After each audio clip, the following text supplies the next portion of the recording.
The three treasures of Kata and form. Okay, this is really important. Why do you train in Kata and why do you train in form? A question that's quite often asked. Okay, so the three treasures. The first one is health. When you think about it, what's the thing most likely to kill you? Particularly when there's no healthcare. It's rare to find doctors, hospitals and so on. In the olden days, and to be honest, even these days, you've got to look after your health. So you've got physical health, emotional health and mental health, and they all need to be cared for.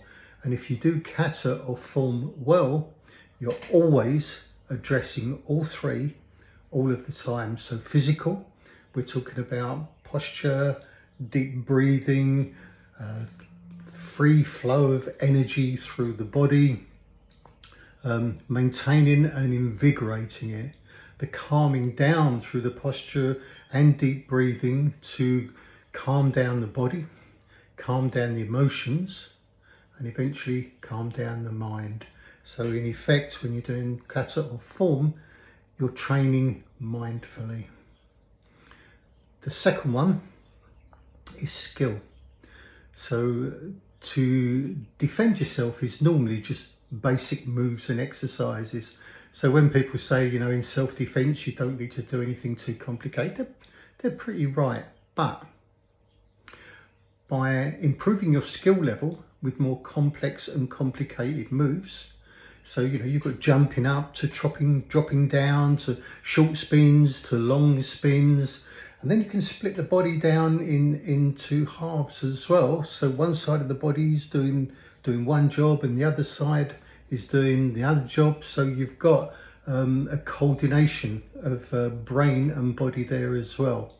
So the putting together of all these skills and making them far more complex gives you a very good level of skill training.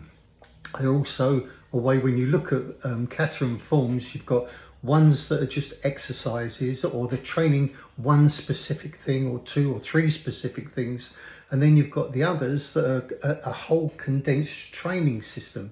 So remember, in the older days, there was no internet, there was no videos, most people couldn't read or write, so things were passed down orally and by physical movement and training. So a lot of it was done in like dance and war dances and put together in things like Kata and form. So it was a way of remembering either exercises or ideas or principles, but also complete training systems.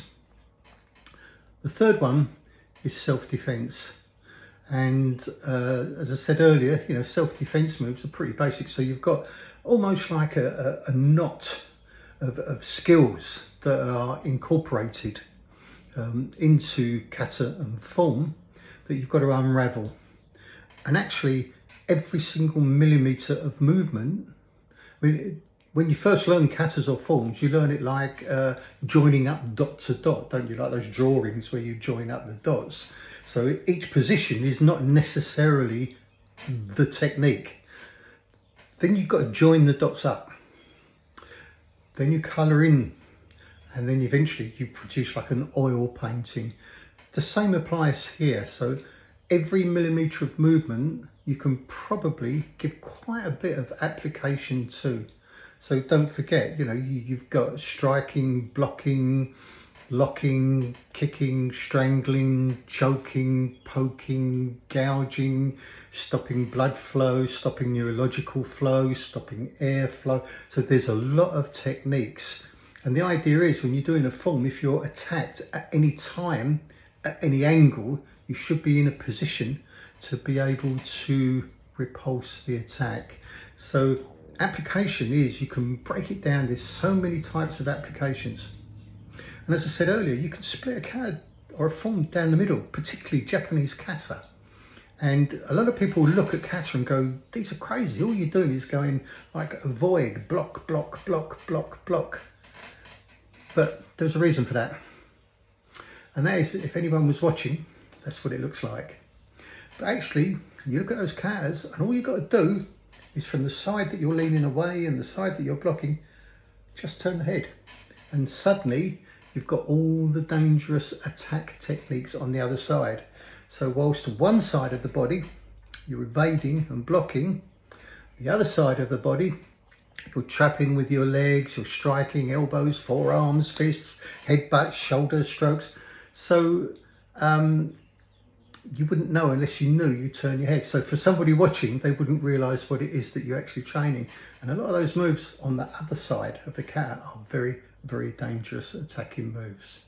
Okay, so in summary, 3 treasures: health, physical, emotional, mental, skill learning, really condensed skill learning to not just improve coordination, but improve the actual skills themselves in the way that they're combined. And if you notice, even when you're skill learning, it's the entrance and the exit of techniques change in form in kata as well, which is all part of that skill learning.